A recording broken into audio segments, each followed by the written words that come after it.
Hello out there, Crispy Brown, Med Preservation Inc., coming to you live from Missouri. Got about 3 weeks left on this project. Might be the last time you see these curtains. We'll have to see how that goes. The next time I get a chance to do a vlog. Uh, but if not, I'm sure I'll be staying in another lovely hotel somewhere with curtains just as fabulous as these. So stay tuned for that. Tonight I want to talk about Medicaid and Medicare multipliers. And so these are different entities. A lot of times people get that confused. So I kind of wanted to go over this and tell you exactly how to set these things up. First, I'll talk about the Medicaid multipliers. They're also known as the NDC multipliers. These live in the drug dictionary on the ordering tab. That's for expanse. They live on the ordering tab. And they require a unit of measure and also a number to multiply by. If you're on client server, these actually live on the CDS tab, and you have to build a couple queries to actually accommodate that. So keep that in mind. It does vary what version you're on. And so, sometimes these Medicaid multipliers are required by the state, sometimes they're not, just depends.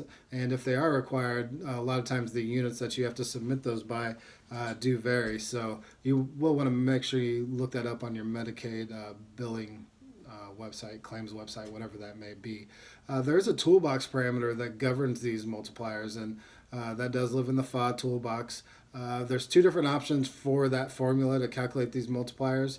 The first one is transaction doses times the multiplier. So that one I find gets a little screwy depending on what your state needs, but it's really hard to control the units with that formula. So the one that I've had more success with is the second version, and that is transaction items times multiplier. And these allow you to really pick the units that will end up on your claim. So ultimately, these NDC billing units will hit your pharmacy billing log, which runs every 15 minutes in Expanse. If you're on client server, that usually runs at midnight. And so it just kind of depends on which version you are. But you definitely want to take a look at that billing log, especially if you're on a new implementation, and kind of test through that before you go live, because it's much easier to get these things right in the first try or whatever, rather than having to go back and fix all these claims that may be wrong before you catch it. So those numbers should really make sense when you're looking at them on the billing log, and if they don't, then you probably have a problem and you would want to rectify that as soon as possible. There's also a default value for these multipliers in the pharmacy CDPs. Most of the time this is set up as 1 unit, which will normally apply to tablets for the most part. Maybe depending on your state, they might apply to a few other items. But generally, whatever you put in the drug dictionary is going to override that default multiplier. And so what I like to do is just really build it out for every drug in the drug dictionary. We'll usually script these in, so it's you build out in a spreadsheet and then script it into the drug dictionary.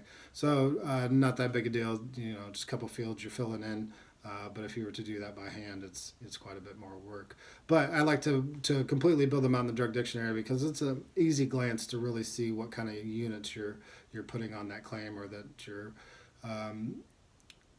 making hit your billing log, and then that will eventually cross over to bar or RCG, whatever that may be. So that is the Medicaid multipliers, or also the NDC multipliers. The other multiplier I wanted to talk about was the Medicare multiplier, which is also known as the J-code multiplier. These are actually kept in the CDM. They're not really kept up by pharmacy. It's usually RCG or bar that will keep up with those. Those are on the claims tab. They do just apply to drugs with J-codes. And so the J-code will go, like I said, in the claims tab of the CDM. And then the multiplier will actually go right next to it.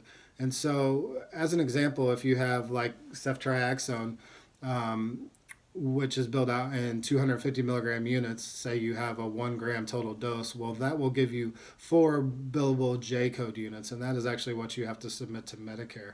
So that is basically how you would break that down. It's total dose divided by J code units. And so I like to also reflect that information on the bill code, or the bill description actually, which is on the front page of the CDM.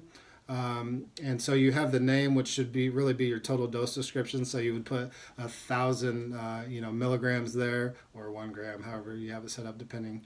And then in your bill description, you would actually put 250 milligram billable units. And so that allows you, if you set up the claim right, you can put that you have 4 250 milligram billable J code units, or however you may describe that line. But that's really, a lot of people I've seen will do the name and the bill description the same, but the better setup I've seen is that you change that bill description to reflect your J code units, and that allows you to actually easily at a glance tell you what that claim is actually going out for, and make sure that you have the correct units set up and all that kind of stuff. So I do recommend that, and I think there's some KBs floating around out there that you may be able to find that information as well. So the other part of this is you have to set up your claims correctly, whether it be Medicaid or Medicare. The claim format is slightly different, and the boxes you have to check, or the fields that you have to include for those claims are different. And so I would recommend that you ask your RCG or your bar specialist about this if you're not familiar with that. So if you haven't automated this process and you're still doing it by hand, just know, whether you're on client server or you're on Expanse, that you can automate it and take this out of your billing staff's hands and save them a little time and automate this setup. So please keep that in mind. With that, that's really all I wanted to talk about tonight. If you have any questions, you can always email me, kbrown@medpreservation.com. And as always, I would encourage you to be kind, be careful, and always choose joy. Thanks. We'll see you next time.